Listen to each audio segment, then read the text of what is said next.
It's allergy season. Today's the first day of spring, and allergy sufferers have already started suffering.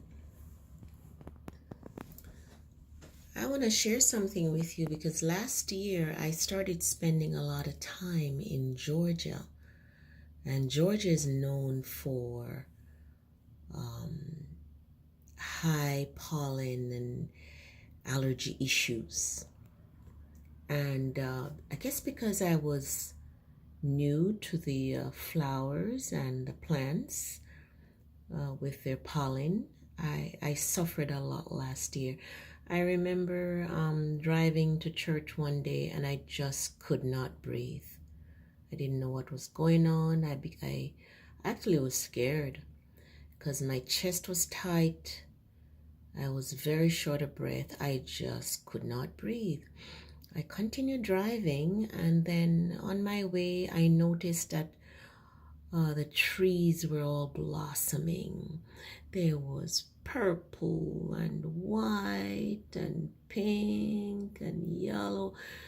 All the trees were blossoming.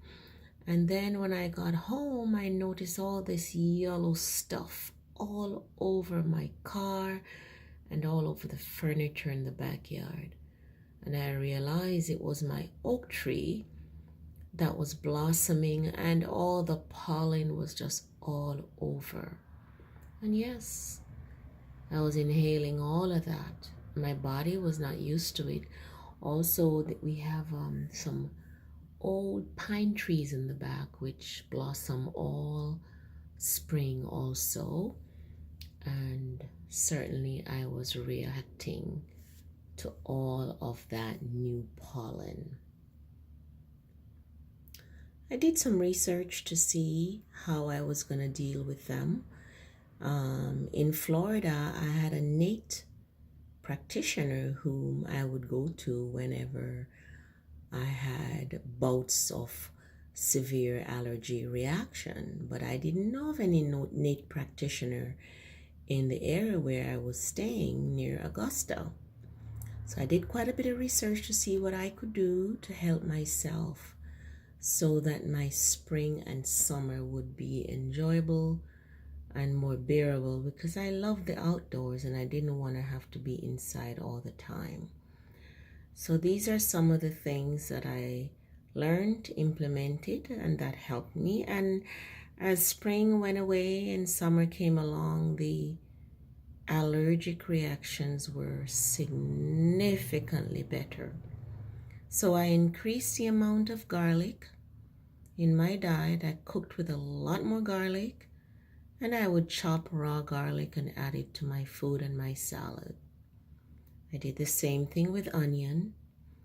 Some of the recommendations were to eat raw honey from the neighborhood, because then that honey would have been made from the flowers of this neighborhood. So that's what I did. And drinking a lot of water, and those helped me a lot. What you see in the picture is a bottle of perfume. I don't use perfume. My honey, I don't allow him to use perfume because perfumes bother me. They make me very short of breath, and I'm very allergic to perfume. And perfumes, these artificial perfumes that they sell, they're not good for us. So I have a bottle here because someone gave me a bottle of perfume, and I am going to give it away to someone who is a perfume user. But that's what you see in the background.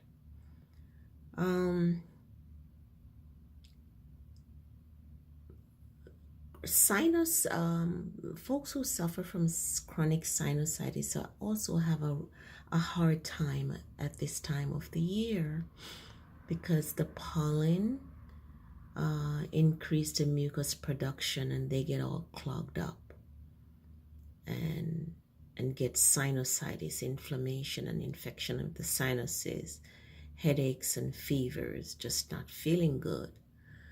But one of the things that also lead to chronic sinus problems is eating a lot of meat and also wheat products like bread and crackers and cookies.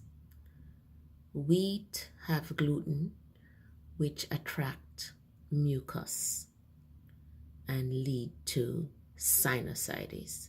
So for those of you who are who have chronic sinus problems, I suggest that you cut out the meat at least for a couple months until the sinus heals. Drink a lot of water. Things like turmeric and ginger and garlic and onion are high in anti-inflammatory property. That will help. But if you're consuming all those things, but you're still eating meats and milk and cheese, those inflammatory products, then it's really not gonna help you much if you have ginger, garlic, onion, and things like that, but you're still consuming the meats and the milk, the dairy, and bread. So that's my suggestion, that for this allergic season, that you would also cut out perfumes, and your soaps, your bath soaps should be perfume free. You'll find that helps. Another thing that could lead to sinusitis and allergies is makeup. Yeah, ladies, wearing the makeup, the lipstick, the eyeliner, the makeup base, the perfumed shampoos, also the hair dye. All those artificial things can lead to sinusitis, allergies, and high mucus buildup in our body. There's a lady that I recently met, and whenever I see her, she has so much makeup, not makeup, so much perfume on. It's like I can hardly breathe around her.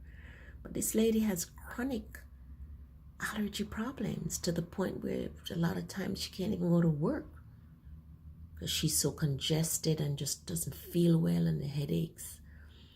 And the next time I see her, I'm going to mention to her that she might want to cut out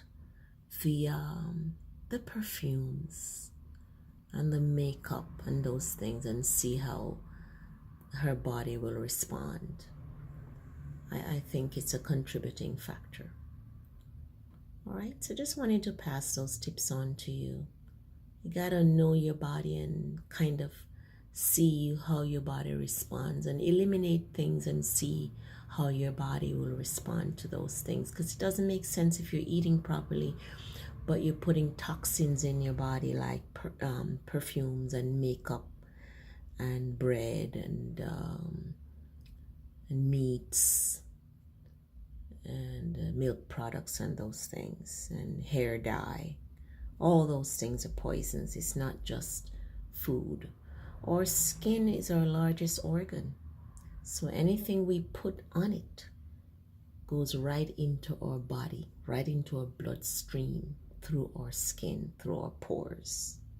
So we got to be very careful about what we put on our body, makeup and those things. Okay? Take care. God bless.